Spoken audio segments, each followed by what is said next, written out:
အခန်း65မိုးထစ်ချုံတံလေးလပိုင်းသို့ရောက်ရှိလာခဲ့ကြပြီလာပြင်းနေသို့ရောက်ရန်ရက်သည်တဖြည်းဖြည်းနီးကပ်လာသည်နှင့်အမျှခုချင်းသည်လည်းတဖြည်းဖြည်းစိုးရိမ်ပူပန်စားပြုလာတော့သည်ထို့ကြောင့်သူ့စိတ်ထဲတွင်ပြောနေမိသည်ငါဒီမိဖို့ဆောင်ထဲမှကြီးနေလို့တော့ဘာမှစုံစမ်းနိုင်မှာမဟုတ်ဘူးအရေးစွန့်ပြီးရှောက်စုံစမ်းမှအဖေကြီးသတင်းကိုရတော့မှာပဲညတကောင်ရန်ချိန်သို့ရောက်သောအခါခုချင်းသည်သူ့အခန်းထဲမှတိတ်တိတ်ဆိတ်ခုန်ထွက်လိုက်ပြီးမိဖို့ဆောင်ခါမိုးပေါ်သို့ခုန်တက်ခါဝင့်နေလိုက်တော့သည်ကျောင်းပတ်လည်းဘုန်းကြီးများသည်နှစ်ပါးစီကင်းလဲလျက်ရှိနေကြောင်းမြင်တွေ့လိုက်ရသည်ရှောင်းလန်ကိုင်းသည်ကြိုတင်တွက်ဆထားပြီးဖြစ်ပေသည်ယခုရက်ပိုင်းအတွင်း၌သူတို့၏ဖျားเจ้าတို့ထိပ်သီးတိုင်းသမားများလာရောက်ကြမည်ကိုကြိုတင်မျှော်လင့်ထားပြီးဖြစ်သဖြင့်ကင်းပုံးများကိုခါတိုင်းထက်ပိုမိုချထားလိုက်ဟန်တူသည်ထို့ကြောင့်ဟူချင်းအနေဖြင့်ကင်းများကိုအဆက်မပြတ်မြင်တွေ့နေရခြင်းဖြစ်တော့သည်ယခုအတိုင်းသာဟူချင်းအနေဖြင့်ရှေ့ဆက်တိုးသွားလျင်တကင်းနှင့်မတွေ့တကင်းနှင့်တွေ့မည်မှာသေချာလာတော့သည်ကင်းသမားများနှင့်တွေ့ပြီဆိုလျင်သူ၏အစီအစဉ်သည်လုံးဝပြတ်တော့မည်ကိုသိရှိလိုက်သဖြင့်ရှေ့ဆက်မတိုးတော့ဘဲနောက်သို့ပြန်ဆုတ်လိုက်ရတော့သည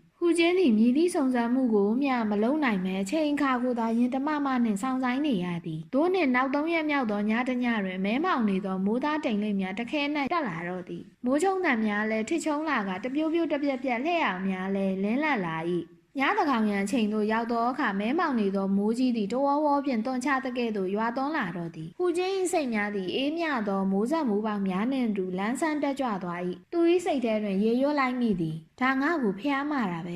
ဒီညမှာတော့ငါအလုံးလုံးလို့ရပြီဒီညမှာအဖေကြီးရဲ့နေရာကိုစုံစမ်းမရရင်တော့နောက်ညတွေမှာဘလို့မှစုံစမ်းလို့ရတော့မှာမဟုတ်တော့ပါဘူးဟူချင်းသည်မိုးမောင်မောင်တွင်ခုန်ထွက်လိုက်သည်ပထမဦးဆုံးသွားသင်းသည့်နေရာကိုစိတ်ကူးထဲတွင်အစီအစဉ်ချကြည့်လိုက်သည်ငါအနေနဲ့ခြံခွင်းရဲ့အခန်းကိုအရင်ဆုံးသွားကြည့်မယ်ဒီကောင်ကြီးရဲ့ခြေရာနောက်ကိုလိုက်နိုင်ရင်ငါအဖေကြီးကိုမုတ်ချတွေ့ရမှာပဲဟူချင်းသည်ငယ်စဉ်ကာလကခြံခွင်း၏အခန်းကိုသွားဖို့နေသဖြင့်ကောင်းစွာမှတ်မိသိရှိနေသည်ထို့ကြောင့်မိုးရဲလေတဲ့အမှောင်ထဲတွင်ခြံခွင်း၏အခန်းသို့တဖြည်းဖြည်းချင်းကပ်လာနေတော့သည်တခါတရံလင်းငနဲ့လက်ခနဲ့ဖြစ်သွားသောလျှက်စီးလက်သည့်အလင်းရောက်ကြောင်းနေရာတွင်ပင်တုတ်ကနေရက်လိုက်ရသည်ဤသို့ဖြင့်ခြံခွင်း၏အခန်းသားသို့ရောက်လာတော့သည်အခန်းမေးကပ်လိုက်သည်နှင့်ပင်အခန်းတွင်မှစကားပြောသံများကိုကြားလိုက်ရသည်ထို့ကြောင့်အထူးဂရုစိုက်၍နားထောင်လိုက်ရသည်သူကြားလိုက်ရသောအတန်သည်ရှောင်းလင်ကိုင်း၏ဂိုင်းချုပ်ဆရာတော်ကြီးခုံးဝန်၏အတန်ပင်သည်ခုံးဝန်ဆရာတော်ကြီးကရှက်စွန်းကိစ္စအတွက်နဲ့ဒီတလအတွင်းမှာငါတို့ရှောင်းလင်ကိုင်းကလူပေါင်း23ယောက်ကိုတတ်မိခဲ့ပြီဒီလိုဆက်သွားလို့တော့မဖြစ်တော့ဘူးငါတို့ကတရားကျင့်နေတဲ့လူတွေပဲတရားကျင့်နေတဲ့လူတွေကလူတွေလျှောက်တတ်လို့ဘယ်ဖြစ်ပါမလဲနောက်ပြီးအလဲမှန်ကိုင်းကလက်ဝဲရန်ရန်ရောင်လက်ရရန်ခူတိုးတိတ်ငံမင်းချင်းတင်းချက်လင်းစွမ်းမင်းဝေကြီးတို့ကလည်းလူလွတ်ပြီးရှက်စွန်းကိုလွတ်ပေးဖို့ပြောနေကြပြီခုံးဝင်ဆရာတော်ကြီးစကားကိုကြားလိုက်ရတော့အခါဟူချင်းသည်အလွန်အားတက်သွားသည်သူ့စိတ်ထဲဝယ်ရန်ရောင်တို့ကတော့တကယ်ကိုအားကိုးရတဲ့လူတွေပါပဲလှုပ်တဲ့လှုပ်ထိုက်တဲ့အလုပ်မှန်သမျှတော့ဘယ်တော့မှနောက်ကျခံမနေကြဘူးထိုစဉ်ခုံးဝန်ဆရာတော်ကြီးကဆက်၍ပြောပြန်သည်အခုငါတို့ကညင်းနေပေမဲ့သူတို့အလင်းမှန်ကိုင်းကဒီအတိုင်းလက်ပိုက်ကြည့်နေမှာမဟုတ်ဘူးနောက်ပြီးသူတို့ရဲ့ဂိုင်းချုပ်ကြီးကျန်းဟူခြင်းရှိသေးတယ်ကျန်းဟူခြင်းရဲ့တိုင်းပညာဟာတကယ်ကိုပြိုင်ဆိုင်ရှားတိုင်းပညာပဲသူကဂူဓာတ်တိကလကာရှိကိုထွက်မလာသေးဘူးသူကနောက်ွယ်မှာစီစဉ်တစ်ခုကိုကြိတ်စီမံနေတာဖြစ်ရမယ်ငါနဲ့ခုံကြီးတို့အပေါ်မှာသူ့ကျေးဇူးတွေရှိနေတယ်သူကငါတို့နှစ်ယောက်ကိုမွန်ဂိုရီရဲ့လက်ထဲကကယ်ဘူးတယ်တကယ်လို့သူကိုယ်တိုင်လာပြီးရှက်စွန်းကိုလွတ်ပေးဖို့ပြောရင်ငါကဘလို့ညင်းနိုင်တော့မှာလဲဒီနေ့ဆရာဦးလေးသုံးမကရှက်စွန်းကိုတေးသေးချာချာမေးခဲ့တယ်ခုံချက်ကိုဘလို့တတ်ခဲ့တယ်လဲဆိုတာကိုပေါ့ဒါပေမဲ့ရှက်စွန်းကတခေါ်မှမပြောဘူးဒီကိစ္စအတော့ကိုဖြေရှင်းရခက်နေပြီမင်းတို့မှာတော့ဘလို့စိတ်ကူးတွေရှိထားကြသလဲထိုစဉ်ချောင်းဟန်တန်တစ်ချက်ကြားလိုက်ရသည်ထိုအတန်ရှင်သည်ရွှင်ကျင်းဟုနာမည်ပြောင်းထားသောခြံခွင်း၏တန်ပင်ဖြစ်တော်သည်ရွှင်ကျင်းကဂိုင်းချုပ်ကြီးကတိတ်ဆိတ်ပုံနေရကိုရှက်စွန်းကိုအခုဆရာဦးလေးသုံးပါးကစောင့်ရှောက်နေတဲ့နောက်တော့ဘာကိုကြောက်နေရအောင်မလဲအခုကိစ္စကဆရာတော်ကြီးရဲ့ရှောင်းလင်တကိုင်းလုံးနဲ့ပတ်သက်တဲ့ကိစ္စဖြစ်နေတော့ကိုရေးကိုယ်တာကျေးဇူးတွေရန်ညိုးတွေကိုထည့်တွက်လို့ဘယ်ဖြစ်မှာလဲနောက်ပြီးအရေးကြီးဆုံးလှည့်ဝက်ချက်ကြီးတစ်ခုရှိပါသေးတယ်။ဘာလဲဆိုတော့အလင်းမှန်ကိုင်းဟာနောက်ွယ်မှာမွန်ဂိုရီနဲ့ပေါင်းထားပါတယ်။သူတို့ကဂိုင်းကြီး6ဂိုင်းကိုဖြိုခွင်းဖို့ကြံစီနေကြတာ။အဲ့ဒါကိုဆရာတော်ကြီးတို့မသိကြဘူးလား။ခုံးဝင်ဆရာတော်ကြီးသည်အလွန်တရာအံ့ဩသွားသည်။အလင်းမှန်ကိုင်းကဘဲနဲ့မွန်ဂိုရီနဲ့ပေါင်းသွားရတာလေ။ရွှေချင်းဖုန်ကြီးခေါ်ချန်ခွန်ကအလင်းမှန်ကိုင်းကြီးရဲ့ဂိုင်းချုပ်ကျန်းဟူခြင်းနဲ့ဝါမေကိုင်းရဲ့ဂိုင်းချုပ်ချူကျူးတို့လက်ထပ်မဲ့ဆဲအချိန်မှာမွန်ဂိုစစ်သေးနာပတိချုပ်ဟာမာပူရီရဲ့သမီးမင်းသမီးကြောက်မိန်ရောက်လာပြီးကျန်းဟူခြင်းကိုခေါ်သွားတယ်မင်္ဂလာကိစ္စလည်းတခါတည်းပြတ်သွားတာပဲဒီကိစ္စကတိုင်းလောကတစ်ခုလုံးတရုတ်ပြည်တစ်ပြည်လုံးဟိုးကျော်နဲ့ကိစ္စပဲဆရာတော်ကြီးတို့ကြားမိကြမှာပေါ့ ခုံးဝင်စရာတော်ကြီးကဝန်ခံလိုက်သည်အေးဒီကိစ္စတော့ကြားမိလိုက်တယ်ခြံခွန်းကဆက်ပြောပြန်သည်ဒီเจ้าမင်းရဲ့လက်အောက်မှာအလင်းမှန်ခိုင်းရဲ့လက်ရရန်ခုတို့အားအမှုထမ်းခဲ့ဘူးတယ်ခုံးဝင်စရာတော်ကြီးကဟုတ်သလားဒါတော့ငါတို့မသိခုံးကြည့်စရာတော်ကဒီလိုဆိုရင်ကျန်းဟူချင်းကဒီမုံကိုမင်းသမီးနဲ့အချိတ်ဆက်လုံးပြီးဂိုင်းကြီး6ဂိုင်းကိုအเจ้าမိန်ကဖမ်းပြီးမှကျန်းဟူချင်းကသူ့ကုံတက်ကအများကသူ့ကိုကျေးဇူးတင်သွားအောင်ပြန်ကယ်ပြလိုက်တာပေါ့ဟုတ်လားဟုတ်ပါတယ်ဆရာတော်ကြီးတွေးတဲ့အတိုင်းပါပဲသို့တော်ခုံးဝန်ဆရာတော်ကြီးကမူငါထင်တာကတော့ကျန်းဟူချင်းဟာအင်မတန်ဖြောင့်မတ်တဲ့လူပဲဒီလိုကောက်ကျစ်တဲ့လူမျိုးဖြစ်လိမ့်မယ်လို့တော့ငါမယုံဘူးဘာပဲဖြစ်ဖြစ်ငါတို့ဟာလူကောင်းသူကောင်းတွေကိုအထင်မလွဲမိဖို့သတိပြုရမယ်ဒါဟာအရေးကြီးဆုံးပဲခြံခွန်းကဂိုင်းချုပ်ကြီးပြောတာမှန်ပါတယ်ဒါပေမဲ့လူစိတ်ဆိုတာအင်မတန်ခံမှန်းရခက်ပါတယ်ကျန်းဟူချင်းရဲ့စိတ်ဟာအမြဲတမ်းဖြောင့်မတ်မှန်ကန်နေလိမ့်မယ်လို့တထစ်ချမှတ်ထားလို့မရပါဘူးအခုကိစ္စမှာဆိုရင်သိမ့်မလွယ်လာပါဘူးရှက်စောဟာကျန်းဟူချင်းရဲ့မွေးစားအဖေဆိုတော့မကောင်းဆိုးဝါးကိုင်းကလူတွေဟာသူ့ကိုမရရအောင်ကဲထုတ်ကြတော့မှသိကြပါတယ်ဒီတော့ချင်းသေးတပ်ပွဲနေ့မှာတပည့်တော်တို့ဘက်ကကောင်းကောင်းကြိုတင်ပြင်ဆင်ထားမှတော်ရုံကြပါလိမ့်မယ်နောက်ဆုံးတွင်ထို9လပြည့်နေ့တွင်မြည်သောမြည်ပုံအခန့်ကြိုဆိုရမည်မြည်သောမြည်ပုံရန်သူများကိုခုခံကာကွယ်ရမည်စသည်တို့ကိုဆွေးနွေးကြပြီးအစီအစဉ်များချမှတ်လိုက်ကြသည်ခုချင်းသည်သူတို့3ယောက်၏စကားများကိုကြားတော့အခါတဖြည်းဖြည်းသဘောပေါက်သိမြင်လာတော့သည်အမှန်စင်စစ်ခြံခွန်းသည်ဆရာတော်ကြီး2ပါးသွေးဆောင်၍ဂိုင်းအသီးသီးနှင့်တိုက်ခိုက်စေရန်ကြိုးပမ်းနေခြင်းသာဖြစ်သည်နောက်ဆုံးဂိုင်းအသီးသီးအထိနာသွားကြလျင်သူတို့၏ရှောင်းလင်ဂိုင်းမှဂိုင်းအလုံးကိုထိန်းချုပ်လိုက်မည်ခြေနေအားလုံးကိုရှောင်းလင်ကိုင်းကအုပ်စီးနိုင်သည့်အခါတွင်ရှက်စွန်းကိုတပ်ပစ်လိုက်ပြီးနဂနိုင်သားကိုရှောင်းလင်ပစ္စည်းအဖြစ်တိမ့်ပိုက်ရယူလိုက်မည်ဤကခြံခွန်းစီစဉ်ထားသောအစီအစဉ်များပေသည်ခုံးဝင်စရာတော်ကြီးကမူလင်းမှန်ကိုင်းကိုလုံးဝအထင်မသေးရဲထို့ကြောင့်တွန်းဆုပ်နေဟန်ရှိသည်ခုံးဝင်စရာတော်ကြီးသည်ကျန်းဟူခြင်းကိုလုံးဝရှော့တွက်ခြင်းမရှိသဖြင့်ဤသို့တွန်းဆုပ်နေရခြင်းလည်းဖြစ်သည်ခုံးကြည့်စရာတော်ကြီးကအရေးကြီးဆုံးနှင့်အဓိကအကျဆုံးသောအချက်ကိုထောက်ပြသည်အစီအစဉ်တွေလောက်တာကတော့ဟုတ်ပါပြီဒါမဲ့အရေးကြီးဆုံးအချက်ကလာပြင်းနေမရောက်ခင်မှာနဂနိုင်တာဘယ်မှာရှိတယ်ဆိုတာရှက်စွန်းစီကပြောထွက်လာအောင်လုပ်ဖို့ပဲနို့မို့ရင်ဒီပွဲကငါတို့ရှောင်းလင်ခိုင်းအတွက်ဘာမှအသုံးကျတော့မှာမဟုတ်ဘူးနောက်ပြီးငါတို့ရဲ့တိတ်ခါလေးကြာအောင်မယ်ဆရာတော်ကြီးခုံးဝင်ကလည်းထောက်ခံသည်ဟုတ်တယ်လုံးတယ်ဆိုရင်လဲရေစုံရေပြားလုံးမှာပဲတဲတဲမဲမဲလုံးနိုင်မှတိုင်းလောကတစ်ခုလုံးကိုတို့ကထိတ်ချုပ်ဥဆောင်နိုင်မှာခုံးကြီးသည်ခြံခွန်းအားအမိန့်ပေးလိုက်သည်ကဲရွှင့်ချင်းမင်းကရှက်စွန်းစီသွားပြီးဆွေးနွေးလိုက်အောင်ဒီနဂနိုင်ဓာတ်ကိုသာထုတ်ပေးခဲ့ရင်သူ့အသက်ကိုမတတ်ဘူးလို့ပြောလိုက်ခြံခွန်းကမှန်ပါဆရာတော်ကြီးရဲ့မိန့်တိုင်းတပည့်တော်သွားပြီးဆောင်ရွက်လိုက်ပါမယ်ခြံခွန်းသည်စကားဆုံးသောအခါအခန်းတွင်မှရှောက်ထွက်သွား၏ထိုစကားများကိုကြားလိုက်ရသောအခါဟူချင်းသည်အလွန်ဝမ်းမြောက်ဝမ်းသာဖြစ်မိတော့သည်သူ့အဖေကြီးရှက်စွန်းကိုတွေ့ရတော့မိသာသည်သို့တော်ဟူချင်းသည်စိတ်လွတ်ကိုလွတ်မလှုပ်ရှားရဲချေအဘဲကြောင့်ဆိုသောဤဖုန်ကြီးများသည်တိုင်းပညာအလွန်မြင့်မားကြောင်းသိသောကြောင့်ဖြစ်သည်နူးညံ့သိမ်မွေးစွာထွက်ပေါ်လာသောတိုးညင်းသည့်အတန်ကိုပင်သူတို့ကြားနိုင်စွမ်းရှိသည်ထို့ကြောင့်ဟူချင်းသည်ငကိုမူလရက်နေသည့်အတိုင်းငြိမ်သက်စွာရက်နေလိုက်သည်ခြံခွန်းထွက်သွားသည့်ဘက်သို့မူလှမ်းကြည့်ထားလိုက်သည်ခြံခွန်းတော်လှမ်းသည့်နေရာသို့ရောက်သွားသည့်အချိန်ကြာမှဟူချင်းသည်စတင်လှုပ်ရှားပြီးမလန်းမကမ်းမှဖြင်းညင်းစွာလိုက်ပါသွားသည်ဟူချင်းကအထူးသတိထားသောကြောင့်၎င်းမိုးတန်လေးတန်များ၏အကာအကွယ်ကိုရသောကြောင့်၎င်းဟူချင်းနောက်မှလိုက်ပါလာသည်ကိုခြံခွန်းလုံးဝမရိပ်မိကြ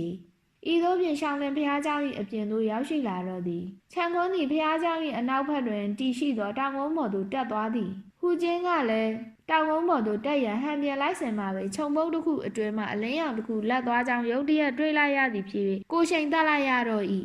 ထိုအလင်းရောင်ကခြုံမုံအတွင်း၌လူတစ်ယောက်ပုန်းခိုနေကြောင်းထောက်ပြလိုက်ခြင်းပင်သည်ဟူချင်းသည်ထိုခြုံမုံအတွင်းမှလှုပ်ရှားမှုတစ်စုံတစ်ခုမတွေ့ရမချင်းလုံးဝမလှုပ်ရှားပဲစိတ်ရှည်စွာတီးခံဆောင်ဆိုင်နေလိုက်သည်အတန်ကြာသောအခါမှထိုခြုံမုံအတွင်းမှလူတစ်ယောက်ခုန်ထွက်လာပြီးခြံခွန်းနောက်သို့တရိပ်ရိပ်လိုက်ပါသွားကြောင်းတွေ့ရတော့၏ဟူချင်းသည်တောင်ကုန်းထိပ်သို့မျှော်ကြည့်လိုက်သည်တောင်ကုန်းထိပ်တွင်သစ်ပင်ကြီးအချို့သာရှိနေပြီးအင်ဂျီဆို၍လုံးဝမရှိကြောင်းတွေ့ရှိရပေသည်ဟူချင်းအလွန်စဉ်းစားရခက်သွားမိသည်အိမ်တစ်လုံးတစ်လေးမျှမရှိဘဲနှင့်ရှက်စွန်းကိုမြည်သည့်နေရာ၌သို့ဝတ်ထားကြပါသည်။သို့တော်ဟူချင်းသည်တိတ်စဉ်းစားရန်အချိန်မရပေ။ဘဲကြောင့်ဆိုသောသူ၏ရှေ့တွင်ခြံခွန်းနှင့်အမျိုးမြည်မသိလူတစ်ယောက်သည်တောင်ကုန်းထိပ်သို့တက်ရောက်နေကြပြီမဟုတ်ပါလော။ထို့ကြောင့်သူကကိုဖော့ပညာကိုအသုံးပြု၍နောက်မှပြေးလိုက်ရတော့သည်။များမကြာမီပင်ရှေ့တွင်လူလေးယောက်ထင်းထင်းရှားရှားတွေ့မြင်ရတော့သည်။ထိုလေးယောက်အနက်တစ်ယောက်သည်မိန်းကလေးဖြစ်နေကြောင်းတွေ့ရှိရသည်။ဟူချင်းတစ်ချက်စဉ်းစားလိုက်မိသည်။ ဒီလူလေးယောက်ဟာငါ့ဖေကြီးကိုလာတိုက်ခိုက်တာဖြစ်လိမ့်မယ်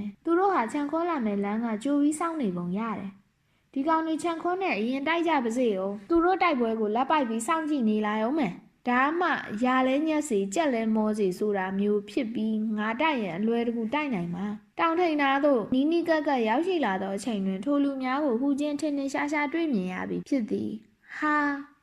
ခိုးလွန်ခိုင်းချုပ်ကြီးဟိုတိုက်ချုံနဲ့သူ့မိန်းမပါလားသူတို့သတင်းရတာလဲမြန်လာကြီးလားငါထက်တောင်ဦးနေပုံရတယ်ထိုစဉ်ခြံခွန်းသည်လေးတစ်ချက်ချွန်လိုက်ပြီးရုတ်တရက်နောက်သို့လှည့်လိုက်ပြီးပြေးဆင်းလာတော့သည်အကယ်စင်စစ်သူ့နောက်မှရန်သူများလိုက်လာကြောင်းခြံခွန်းသည့်သဖြင့်ဟန်မပြတ်တက်သွားပြီးမှရုတ်တရက်နောက်ကြောင်းပြန်လှည့်လိုက်ခြင်းဖြစ်သည်ဟူချင်းဤတုံမြန်ချက်ကလည်းလွန်လျင်မြန်လာသည်ခြံခွန်းနောက်သို့လှည့်လိုက်သည်နှင့်ဟူချင်းသည်ခြုံမုတ်တစ်ခုအတွင်းဝိုင်းရတို့ရောက်ရှိသွားပေပြီဟူချင်းသည်မတ်တက်ရက်လျက်ထင်းထင်းရှားရှားလူလုံးပြမသွားတော့မိချောင်းများသွားတဲ့ကဲ့သို့တွားသွားတက်လျက်ရှိနေပေပြီထိုအချိန်တွင်ခြံခွန်းသည်လူလေးယောက်နှင့်တိုက်ခိုက်လျက်ရှိနေသည်ဟူချင်းသည်သူ၏အမြင်အာရုံထက်အကြားအာရုံကိုပုံမူကယူဆိုင်အားထုတ်နားဆိုင်မိသည်အဘဲကြောင့်ဆိုသောတိတိသာသာကောင်းထောင်စူးစမ်းကြည့်မိပါကခြံခွန်းတွေ့သွားမည်စိုးသောကြောင့်သည်လက်နက်များထိုးခုတ်တန်အရာလူနှစ်ယောက်ကသာခြံခွန်းကိုတိုက်ခိုက်နေကြောင်းသိလိုက်မိသည်ဟူချင်းသည်အချက်တစ်ချက်စဉ်းစားလိုက်မိသည်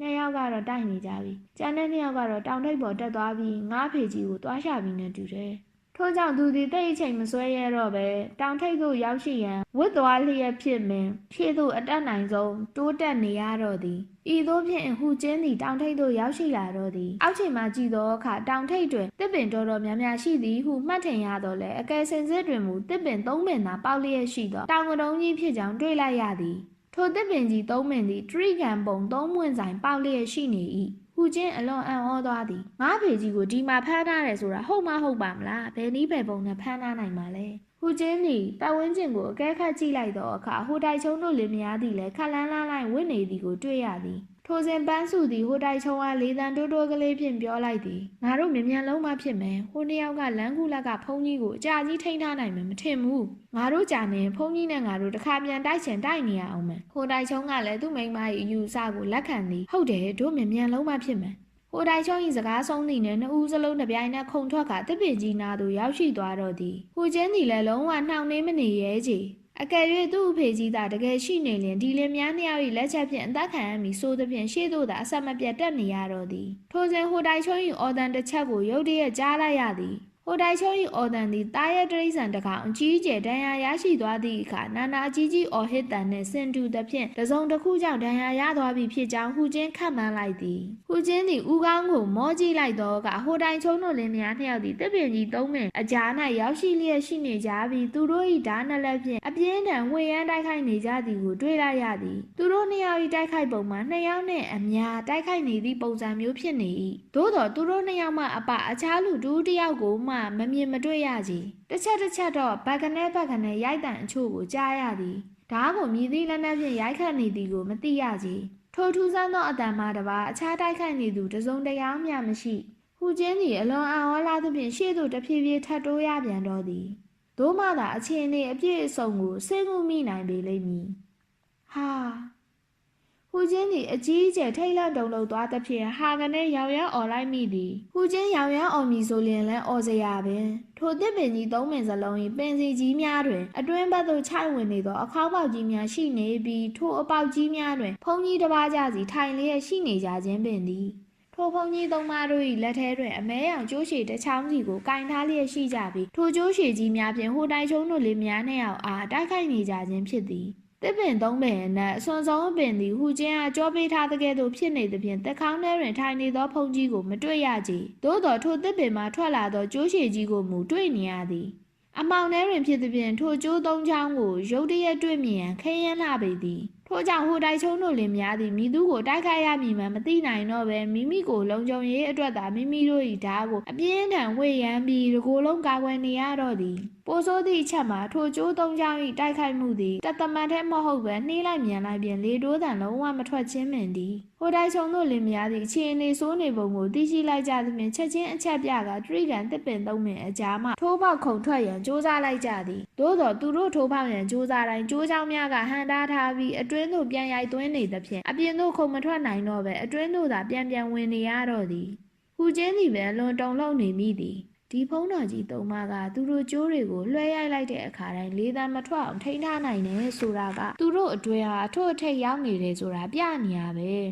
အဖေကြီးကိုဒီလိုဖုံးကြီးသုံးပါးကစောင့်ကြပ်နေတယ်ဆိုတော့ငါကယ်ဖို့သိမ့်မလွယ်တော့ဘူးခြံခွန်းစောစောကပြောတဲ့စကားထဲမှာပါတယ်အဖေကြီးကိုဆရာဦးလေးသုံးပါးကစောင့်ရှောက်ထားတယ်တဲ့လက်စတတ်တော့ဒီဖုံးကြီးသုံးပါးကိုပြောတာကိုဒီဖုံးကြီးသုံးပါးဟာခြံခွန်းရဲ့ဆရာခုံးချက်ဆရာတော်ကြီးရဲ့ဆရာဦးလေးတွေဆိုတော့ဒီဖုံးကြီးတွေရဲ့တတ်တော်ဟာအ ਨੇ ဆုံးတတ်တော်100လောက်ရှိနေပြီငါတယောက်တည်းနဲ့ဒီဖုံးကြီးသုံးပါးကိုနိုင်ဖို့ဆိုတာကတော့တကယ်ကိုမလွယ်တဲ့ကိစ္စပဲဟူချင်းဤသို့စဉ်းစားနေစမှာပဲဟိုတိုင်ချုံဤစူးစူးဝါးဝါအော်တန်တစ်ချက်ကြားလိုက်ရသည်ဟိုတိုင်ချုံဤနောက်ကျောသို့ကျိုးတစ်ချောင်းကဖျက်ရိုက်လိုက်ခြင်းပင်ဖြစ်သည်သူသည်အဝေးသို့လွင့်စင်ထွက်သွားတော့သည်သူလွင့်စင်ထွက်သွားပုံအရာဟိုတိုင်ချုံနေပြန်တက်ရှင်စရာလမ်းလုံးဝမရှိနိုင်တော့ပြီပန်းစုသည်လည်းသူမယောက်ျားသေဆုံးသွားသည်ကိုတွေးလိုက်ရသောအခါလက်ကွက်များပိုပြက်လာတော့သည်များမကြာမီပင်ငယ်တိတ်သို့ကျိုးတစ်ချက်အရိုက်ခံလိုက်ရပြီးအသက်ထွက်သွားတော့၏ထိုခဏအတွင်းမှာပင်အံ့ဩဖွယ်ရာကောင်းလာစွာဖြင့်ကျိုးတစ်ချောင်းဆန်တန်းထွက်လာသည်ထိုကျိုးသည်အလောင်းနှလောင်းကိုရစ်ပတ်ကောက်ယူလိုက်ကတောင်အောက်သို့ပြစ်ချလိုက်တော့သည်ရင်သက်ရှုမောဖွယ်ရာအတွင်းအား၏စွာအားများပင်သည်တောင်ခုလက်၌တိုက်ခိုက်နေသောခြံခွန်းသည်လည်းတိုင်ရင်တောင်ထိပ်ပေါ်သို့တဖြည်းဖြည်းဆုတ်လာသည်ခြံခွန်းသည်ဤရန်သူနှစ်ယောက်ကိုတပြိုင်နက်မတတ်နိုင်မှန်းသည့်သဖြင့်တောင်ထိပ်သို့မြားခေါ်လာခြင်းဖြစ်တော့သည်ခြံခွန်းအနေဖြင့်အလွယ်တကူမတတ်နိုင်သာသောဤရန်သူနှစ်ယောက်သည်တောင်ထိပ်ပေါ်တွင်ဖုန်ကြီးသုံးပါး၏လက်ချက်ဖြင့်အလွယ်ကူဆုံးသိနိုင်သည်ကိုခြံခွန်းသိသည်ရန်သူနှစ်ယောက်သည်ဟိုတိုင်ချုံတို့လင်းများနှစ်ယောက်၏အရေးအယောင်ကိုများမတွေ့ရသဖြင့်ရုတ်တရက်ငေးကြောင်သွားမိကြ၏ထိုစဉ်လေသံလုံးဝမထွက်သောကျိုးနှချောင်းသည်သေမင်း၏ကြာပေါ်များသဖွယ်ရုတ်တရက်ရောက်ရှိလာကြပြီးထိုလူနှစ်ယောက်၏ခါးများကိုရစ်ပတ်လိုက်ကလွှဲပစ်လိုက်တော့သည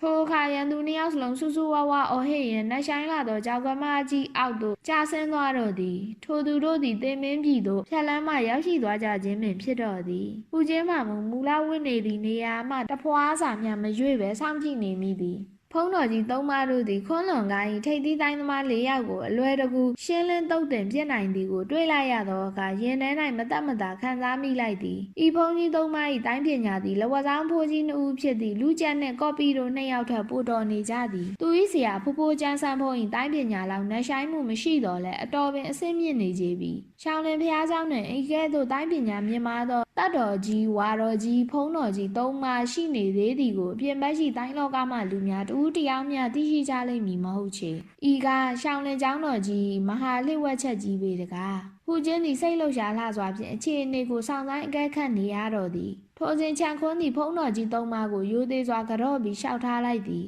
်ဆရာတော်ကြီးများဖျားတပည့်တော်ကဂိုင်းချုပ်ကြီးရဲ့အမိန့်နဲ့ဟိုကျင်းသားနဲ့စကားပြောဖို့ရောက်လာရတာပါတပည့်တော်ကိုစကားပြောခွင့်ပြုပါဖျားအတန်တစ်ခုထွက်ပေါ်လာသည်ခုံးချက်ဟာငါတို့ရဲ့အောက်ဆင့်တပည့်တွေထဲမှာအတော်ဆုံးပဲငါတို့သုံးပါးစလုံးကသူ့ကိုတိတ်ချစ်တယ်သူ့ကိုငါတို့သုံးပါးစလုံးကတိတ်မျှော်လင့်ထားကြတယ်သူဟာငါတို့ရှောင်းလင်ကိုင်းရဲ့တိုင်းပညာကိုနေလိုလားလို့တောက်ပထုံးလှအောင်လုပ်နိုင်မဲ့လူပဲဒါပေမဲ့သူကမြဒီလူဆိုးရဲ့လက်ချက်နဲ့အသက်ဆုံးရှုံးခဲ့ရရှာတယ်ဒီလူဆိုးကိုတစ်ချက်တည်းခုတ်တက်လိုက်ရင်ပြီးတာပဲဘာဖြစ်လို့စကားကြောရှည်ကျင်ကြတာလဲခြံခွန်းသည်ဒူးထောက်ရင်ပင်ဆက်လျှောက်သည်ခြံခွန်းသည်စကားအရာ၌လိမ္မာသူဖြစ်လေသည်သူ့တစ်ဖက်တည်းစကားသာကြားလိုက်ရရင်ကြားရသူအဖို့လုံးဝယုံသွားမိမှာမဟုတ်ချပင်ဖြစ်သည်သူလျှောက်ပုံမှာဆရာတော်ကြီးမိန့်ကြားချက်ဟာအမှန်ဆုံးပါပဲဒါပေမဲ့တပည့်တော်ရဲ့ကျေးဇူးရှင်ဆရာတော်ကြီးခုံးချက်ရဲ့တိုင်းပညာဟာအင်မတန်အစဉ်အတန်းမြင့်မားတဲ့တိုင်းပညာပါဒီလူဆိုးတစ်ယောက်တည်းနဲ့ဆရာတော်ကြီးကိုဘလို့မှတတ်နိုင်မှာမဟုတ်ပါဘူးသူ့အပေါင်းပါတွေနဲ့ကလိန်စိတ်ညမ်းဆင်ပြီးလုံးကြံတက်ဖြတ်လို့သာဆရာတော်ကြီးပြန်လွန်ရတာဖြစ်မှာပါအခုတပည့်တော်တို့ကသူတို့ရဲ့အပေါင်းပါတွေကိုမြှားခေါ်နေတာပါဒီအပေါင်းပါတွေလားမှတယောက်ချင်းဆရာတော်တွေအတွက်တိုက်ခိုက်ပါမယ်နောက်ပြီးဒီလူဆိုးကိုနဂနိုင်နာထုတ်ပေးဖို့ပြောထားရပါဦးမယ်အဲ့ဒီနဂနိုင်နာဒီပြလူတွေလက်ထဲရောက်သွားရင်တပည့်တော်တို့ရဲ့ရှောင်းလင်းကျောင်းတိုက်ကြီးတိတ်ခါကြနိုင်ပါတယ်ဖေဟာဟူချင်းသည်နားထောင်ရင်အကျိတ်နေမိတော့သည်ဒီချန်ခွန်းဆိုတဲ့လူယုံမှာတော့တကယ်ကိုယုံမှညစ်ပတ်တဲ့လူပါကလားဖေကြီးပြောပြတာတွေထပ်တောင်ဒီလူမှာစိုးရုပ်တဲ့ညင်တွေရှိနေပုံရတယ်အခုလည်းကြည်စမ်းဖုံးတော်ကြီးတွေကိုလိန်ညာပြီးတိုင်းလောကကလူတွေကိုတတ်ခိုင်းနေတယ်အကျင့်သိက္ခာနဲ့ပြည့်စုံတဲ့ဖုံးကြီးတွေဟာဒီရုပ်ဓမ္မကြောင့်လူသားသမားတွေဖြစ်ကုန်ပြီထိုစဉ်ဖုံးတော်ကြီးတစ်ပါးကခြံခွန်းအားခွင့်ပေးလိုက်သည်ကဲမင်းသူ့ကိုစကားပြောချင်တယ်ဆိုရင်သွားပြောကြည့်လေထိုစဉ်ခြံခွန်းသည်တစ်ပင်ကြီးသုံးပင်၏အလဲကြားသို့သွားရောက်ပြီးဒူးထောက်ထိုင်ချကမြေကြီးထဲသို့ငုံကြည့်လိုက်သည်ရှက်စွန်းမင်းသေးသေးချာချာစဉ်းစားထားပြီလားနဂနိုင်ကားဘယ်မှာရှိတယ်ဆိုတာကိုရင်ပြောပြ ငါမင်းကိုဒီထဲမှာဖမ်းချုပ်မထားတော့ချက်ချင်းလွတ်ပေးလိုက်မယ်ချန်ကွန်းစကားပြောနေပုံကိုကြည့်ပြီးဟူချင်းအလွန်အံ့ဩသွားသည်ထို့ကြောင့်သူ့စိတ်ထဲ၌ရေရွတ်မိသည်ဟုတ်ပြီဒါဆိုစောစောကမစင်စားမိခဲ့ဘူးသူတို့ကမြေရောက်လိုင်ကောင်လုံးပြီးအဖေကြီးကိုအကျဉ်းချဖမ်းထားတာကိုထိုအခိုက်ဖုံးတော်ကြီးတစ်ပါး၏ဒေါသနှင့်အော်လိုက်တန်သည်တောင်ကုန်းတစ်ခုလုံးလွင့်ပြန့်သွားသည်ရွှင်ချင်းမင်းကဖုံးကြီးလုပ်ပြီးဘာဖြစ်လို့မှုသားစကားပြောရတာလဲသူကမင်းကိုနဂနိုင်သားရှိရာကိုတကယ်ပြောပြရင်မင်းကသူ့ကိုတကယ်လွတ်မှာလားချန်ကွန်းသည်ထိုဖုံးကြီးအားရိုသေကျိုးညွန်စွာဖြင့်ပြန်လျှောက်ထားသည်ဆရာတော်ကြီးဖေကဂိုင်းချုပ်ကြီးကမိန်ကြားလိုက်ပါတယ်ဒီနဂနိုင်သားဟာတိုင်းလောကမှာအထွတ်ထိပ်ပါပဲတဲ့ဒီဓာတ်ကိုသာရရင်တပည့်တော်တို့ရဲ့ရှောင်းလင်ကိုင်းဟာအများကြီးတိတ်ခါအရှိန်ဝါတက်သွားမှာဖြစ်ပါတယ်တပည့်တော်ရဲ့ကျေးဇူးရှင်ဆရာတော်ကြီးခုံးချက်အတွက်တုံ့ပြန်ဖြည့်ရှင်းမှုကိစ္စကိုတော့သူ့ကိုလွတ်လိုက်ပြီးနောက်3နှစ်ကြာမှတုံ့ပြန်ရင်လည်းဖြစ်ပါတယ်တဲ့နဂနိုင်သားကသာအရေးကြီးဆုံးမို့လို့ဒီဓာတ်ကိုရအောင်တောင်းယူပါလို့တပည့်တော်ကိုမိန်ကြားလိုက်တဲ့အတွက်တပည့်တော်ကဒီလိုမေးရခြင်းဖြစ်ပါတယ်ဖေရထိုအခါမကြေမနက်ဖြစ်သွားသောဖုံးတော်ကြီးသည်ချန်ခွင်း၏စကားကြောင့်ကျေနပ်လက်ခံသွားသည်ထို့ကြောင့်နှုတ်မှပင်ခွင့်ပြုလိုက်သည်ဒီကြံလက်ကောင်းသားပဲချန်ခွင်းသည်မြေကြီးထဲသို့ကြည့်၍စောက်អော်ပြန်သည်ရှက်စွန်းဘလို့လဲငါပြောတဲ့စကားကိုမင်းကြားတယ်မဟုတ်လားထိုအခါမြေကြီးအတွင်းမှလှိုင်ပါသောအတန်တစ်ခုထွက်ပေါ်လာ၏ချန်ခွန်းမင်းကငါ့ကိုလာတွေ့ရဲသေးတကူဟူချင်းသည်ထိုအတန်ရှင်မှရှက်စွန်းဖြစ်ကြောင်းကောင်းကောင်းသိလိုက်မိသည်သူဖခင်ကြီးဤနေရာ၌သေချာပေါက်ရှိနေပြီမှန်သိလိုက်ရပြီဖြစ်သည်ဖြင့်တစ်ချက်တည်းခုန်ထွက်ကကဲတင်လူစိတ်တဖွာဖွာပေါ်ပေါက်လာတော့၏သို့တော်ထိုဘုံကြီးသုံးပါး၏တိုင်းပညာကိုတွေ့ထားသူဖြစ်၍ချက်ချင်းထွက်၍မကယ်နိုင်တော့ပေဟူချင်းသည်လေးလေးနက်နက်စဉ်းစားနေမိသည်ငါချန်ခွန်းပြန်သွားတဲ့အထိစောင့်နေမှပဲချန်ခွန်းပြန်သွားရင်တော့ဒီဇက်ကြောင်းကိုလှန်ပြလိုက်မယ်ဒါဆိုရင်တရားသမားတွေဖြစ်နေကြတဲ့ဒီဖုံးတော်ကြီးသုံးပါးစလုံးအမားအမှန်ကိုကောင်းကောင်းခွဲခြားသွားနိုင်မှာပဲဘသူဟာလူယုံမှာဘသူဟာအယုံမှာခံရသူလဲဆိုတာအဲ့ဒီအခါကျမှဒီဖုံးတော်ကြီးတွေကွဲကွဲပြားပြားသိသွားမယ်ထိုအခိုက်ချန်ခွန်း၏စကားသံကိုကြားလိုက်ရပြန်သည်ချန်ခွန်းသည်သူတော်စင်တရား၏လေသံဖြင့်ရှက်စွန်းအားလှမ်းပြောလိုက်ပြန်သည်ရှက်စွန်းမင်းနဲ့ငါဟာအသက်အရွယ်တွေလည်းကြီးကုန်ပါပြီအရင်တုန်းကမသိလို့မိုင်မားမိခဲ့ကြတဲ့အပြဿနာတွေကိုဘာဖြစ်လို့မှတ်ထားနေကြတော့မလဲနောင်အနှစ်20လောက်ဆိုရင်မင်းနဲ့ငါဒီလောကကြီးမှာတော့မရှိတော့မှာမဟုတ်ဘူးငါတို့ရဲ့ပြဿနာတွေကိုမေ့ပြစ်လိုက်ပါတော့မြေလိုင်ကောင်းမှရှက်စွန်းမှချန်ခွန်းပြောသမျှငြိမ့်သက်စွာနားထောင်နေသည်ပြီးမ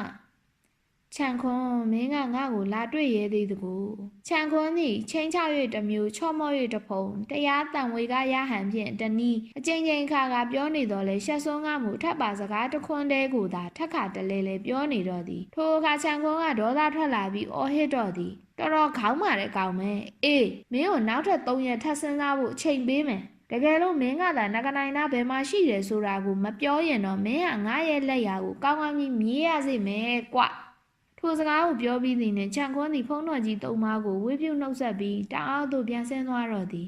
ဟူချင်းသည်ချန်ခွန်းဝေးသို့ရောက်ရှိသွားချိန်ကြာမှခုန်ထွက်ရန်ဟန်ပြန်လိုက်သည်သို့တော်ဟူချင်း၏စတ္တမအာယုံအရမိမိ၏ပတ်ဝန်းကျင်လေထုသည်တစ်မျိုးတစ်ပုံဖြစ်သွားသည်ဟုခံစားလိုက်ရသဖြင့်သူ၏ကိုယ်ကိုကမန်းကရန်လှိမ့်ချလိုက်မိသည်ထိုအခါကျိုးနှချောင်းသည်လေတံလုံးဝမထွက်ပဲသူ၏မျက်နှာနာမှဖြတ်၍ထွက်သွားတော့၏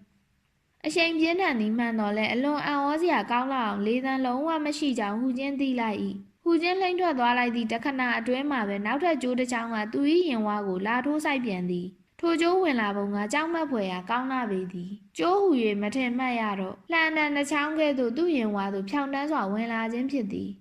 ထိုစဉ်နောက်ထပ်ကျိုးနှစ်ချောင်းသည်နောက်တစ်ကြောထပ်မံရစ်ပတ်လာပြန်သည်ထို့ကြောင့်ဟူချင်းဖို့မျက်စိတမိတ်အချိန်များတုံဆိုင်ချိန်မရတော့ပေသူ့ရင်ဝါသို့ထိုးဆိုင်ရန်ရောက်လာသောကျိုးကိုဘဲလက်ပြန်ဖမ်း၍ဘေးသို့လွှတ်ပြရန်ကြိုးစားလိုက်သည်သို့တော်သူကကျိုးကိုကင်လိုက်သည်နှင့်ကျိုးမှတစ်ချက်ခါရမ်းသွားပြီးပြင်းထန်သောအတွင်းအားလိုင်းတစ်ခုကထိုကျိုးမှတစ်ဆင့်သူ၏ခန္ဓာကိုယ်သို့လာရောက်ရိုက်ခတ်တော်သည်တာမန်အားဖြင့်ဆိုလျှင်ထိုအတွင်းအားရိုက်ခံရလျှင်ဟူချင်းဖို့အ ਨੇ ဆုံးနံရိုးကျိုးပေတော့မည်သို့တော်ဟူချင်းဆိုသည့်လူငယ်ကတာမန်တိုင်းသမားတစ်ယောက်မဟုတ်ပေတိုင်းလောကတခွင်လုံးကြောကြားနေသောအဓိကရတိုင်းသမားတစ်ယောက်ဖြစ်နေသည်သူ့ဖို့တော်ယုံတန်ယုံအဆင့်ထက်မြင့်သောအတွင်းအားကိုပင်ခံနိုင်ရရှိပေသည်ထိုတတင်ကအချိန်ကလေးအတွင်းမှာပင်သူ၏နောက်မှရိုက်ခတ်လာသောကျိုးနှချောင်းကိုအားပြောင်းအားလွဲတိုင်းပညာကိုအသုံးပြု၍ဘေးသို့လွှဲဖယ်လိုက်သည်တ တဆတ်ထဲမှပင်ထိုကျိုးမှတစ်ဆင့်ရိုက်ခတ်လာသောအတွင်းအားအရှိန်ကိုအသုံးပြု၍လေထဲသို့ခုန်တက်လိုက်တော့သည်ထိုအချိန်တွင်ပြိုးကနေပြက်ခနဲလင်းလက်သွားသောလျှက်စီးရောင်ကြောင့်တလောကလုံးထိန်ဝန်းသွားတဲ့ကဲ့သို့ထင်မှတ်လိုက်ရသည်ဖုံးတော်ကြီးသုံးပါးစလုံးသည်ဟင်းဟူသောတန်တော်အာမေရိတ်ပြုလိုက်မိကြ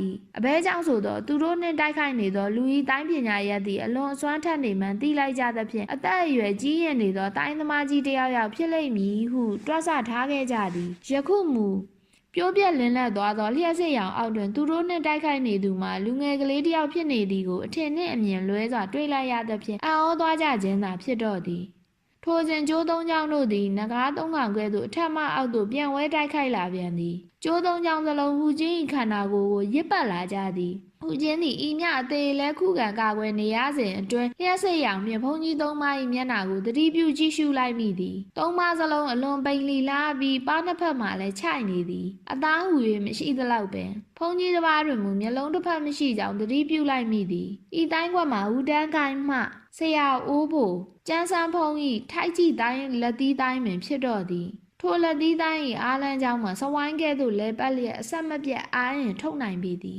်ဟူချင်းသည်ကျိုးများရှုပ်ထွေးသွားကြလေထဲတွင်တပတ်ကျွန်းထိုး၍လှက်ပတ်လိုက်ပြီးနောက်သပင်တပင်တက်ကိုင်းထက်တွင်ရက်နေလိုက်သည်ဟူချင်းသည်အော်ဟစ်၍ရှောက်ထားလိုက်သည်တပည့်တော်ကျန်းဟူချင်းအလဲမှန်ခိုင်းချုပ်ကဆရာတော်ကြီးသုံးပါးကိုဂါရဝပြုပါတယ်ဟူချင်းသည်အော်ဟစ်ပြောဆိုရင်းမှတက်ကိုင်းထက်မှပင်ဥချကြောလိုက်သည်သူရက်နေသောတက်ကိုင်းကလေးသည်သိငယ်သောတက်ကိုင်းကလေးပင်ဖြစ်တော်လဲလုံးဝကြိုးကြခြင်းမရှိဘဲလေထဲတွင်တနှွဲ့နှွဲ့တရိမ့်ရိမ့်သာဖြစ်နေပေသည်ဖုံးတော်ကြီးသုံးပါးစလုံးသည်အလွန်အံ့ဩတုန်လှုပ်မိသွားကြသည်သူတို့၏တသက်တာ၌သူတို့၏လက်နက်အချင်းချင်းဤသို့ရှုပ်ထွေးခံရသောအဖြစ်မျိုးတစ်ကြိမ်တစ်ခါမျှတွေ့ဆုံခဲ့ရဘူးခြင်းမရှိခဲ့ပေသူတို့သည်သူတို့ကြိုးများကိုကိုယ်စီဆွဲရမ်းလှုပ်ခါလိုက်ကြသည်ထိုအခါကျမှအရှုပ်ထွေးများပြေသွားတော့သည်ဟူချင်းကမူတက်ကိုင်းမော်မှတွင်ရက်နေရဲမှသူ၏တွင်အားများကိုပြန်လဲစူးစီးလိုက်သည်သို့မှသာဖုန်ကြီးသုံးပါးတိုက်ခိုက်လာလျင်အသင့်ပြန်လဲခုခံနိုင်မည်မဟုတ်ပါလားဟူချင်းသည်တက်ကိုင်းမော်ခုံမတက်မီအထိတိုင်းပညာမျိုးစုံသုံးခဲ့ရသည်နေဆက်ကြအတွင်အားတိုင်းအားပြောင်းအားလွဲတိုင်းထိုက်ကြည့်လက်သီးတိုင်းတို့ဖြစ်ကြသည်ထို့ပြင်လေထဲတွင်တပတ်ကျွန်းထိုး၍တက်ကိုင်းမော်ခုံတက်လိုက်သည့်တိုင်းပညာမှလည်းကြောင်မီးတိုင်ပေါ်ရှိတိုင်းခွက်များပင်ဖြစ်တော့သည်ဖုန်ကြီးတော်ကြီးသုံးပါးသည်ဟူချင်းမြင်မာလာသောတိုင်းပညာကြောင့်တုန်လှုပ်သွားခဲ့ကြသည်မှာမှန်၏သို့တော်မကောင်းဆိုးဝါးကိုင်းမှဂိုင်းချုပ်ကြီးကျန်းဟူခြင်းဟူ၍ကြားလိုက်ရသောအခါချက်ချင်းပင်ဒေါသမီးများဟုံဟုံတောက်လောင်လာကြတော့သည်ဖုံးတော်ကြီးတစ်ပါးကအေးဆက်သောလေသံဖြင့်ပြောလိုက်သည်။အော်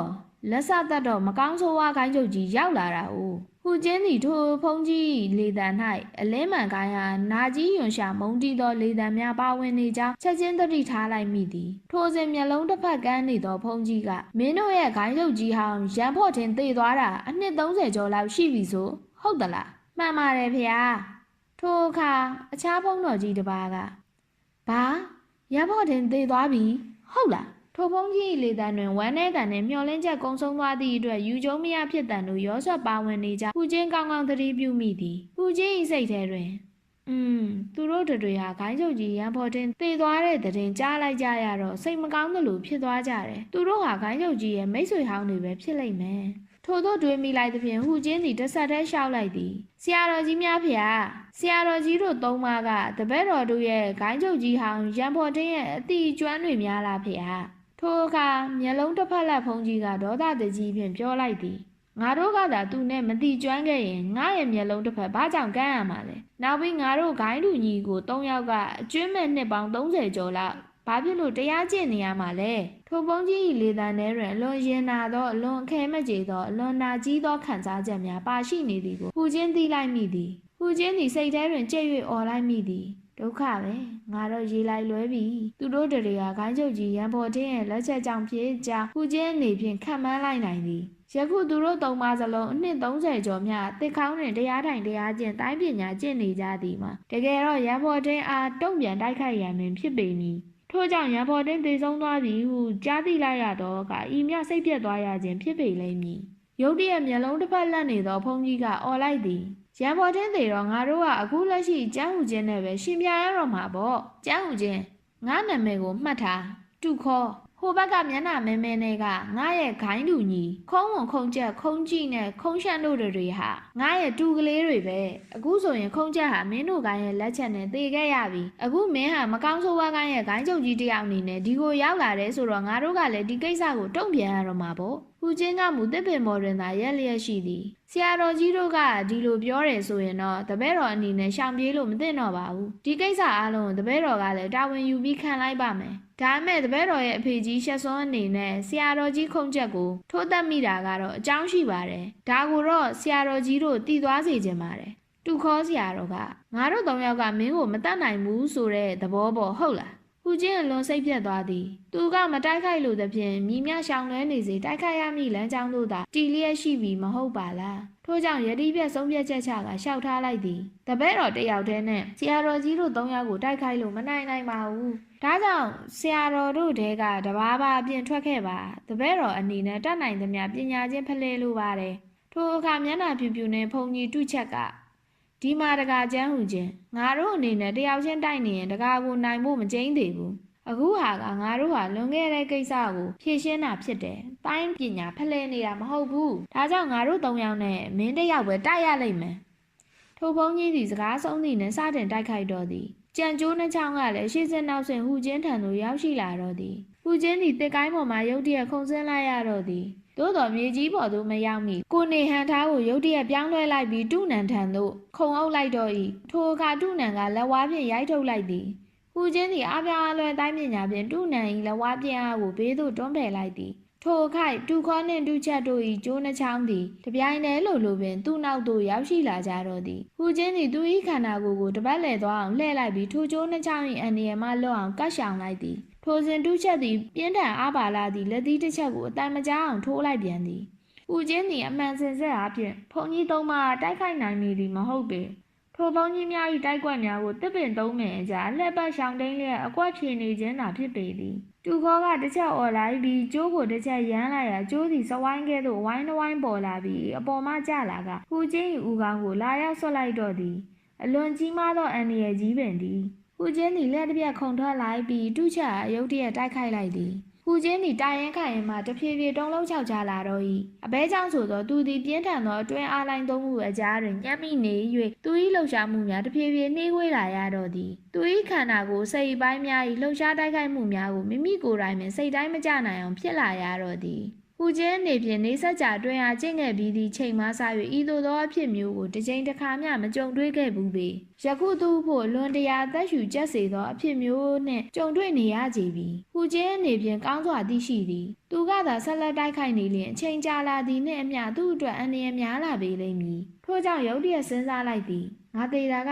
ရေးမကြည့်ဘူးလူဆိုတာသေတနေ့မွေးတနေ့ပဲလူတွေရဲ့ကောင်းကျိုးတစ်ခုခုလုပ်ခဲ့ပြီးပြီဆိုရင်ဒီလူဟာလူဖြစ်ကျိုးနတ်ပြီပဲငါဟာတတ်နိုင်သမျှလူတွေပေါ်ကူညီခဲ့ပြီးပြီသိမယ်ဆိုရင်လည်းသိပြောနေပြီဒါပေမဲ့ငါအဖေကြီးအပေါ်ဒီဘုံကြီးတွေအမြင်တန်ရှင်းသွားအောင်တော့ငါသေးသေးချာချာရှင်းပြခဲ့မှကောင်းမယ်တို့အနေဟူချင်းသည်တိုက်ခိုက်ရင်မှအတန်ကိုမြင့်အောင်လိုက်သည်ဆရာတော်ကြီးတို့တပည့်တော်ဒီမှာပိတ်မိနေပါပြီထွက်ပြေးလွတ်မြောက်ဖို့ဆိုတာကလည်းသိလွယ်လာတာမဟုတ်ပါဘူးဒါမဲ့တပည့်တော်မသိခင်ကလေးမှာတော့စကားနည်းနည်းလောက်ပြောချင်ပါတယ်ထိုစဉ်ကျိုးနှချောင်းကဟူချင်းအားဖျက်ရိုက်လိုက်ပြန်သည်ဟူချင်းကအမြန်ဆုံးရှောင်တိုင်းလိုက်ရပြန်သည်ဟူချင်းကဆက်ပြောသည်ဟိုစောစောကရွှေ့ချင်းဆိုတဲ့ဘုန်းကြီးရဲ့လူနာမည်ကိုသိကြပါရဲ့လားဖေရသူ့နာမည်ကခြံခွန်းမှာမိုးကြိုးလက်သီးရှင်ခြံခွန်းဆိုတာအဲ့ဒီဘုန်းကြီးပါပဲအဲ့ဒီခြံခွန်းဟာတပည့်တော်မွေးစားဖခင်ကြီးရှက်စွန်းကိုတိုင်းပညာသင်ကြားပေးခဲ့တဲ့ဆရာပါပဲ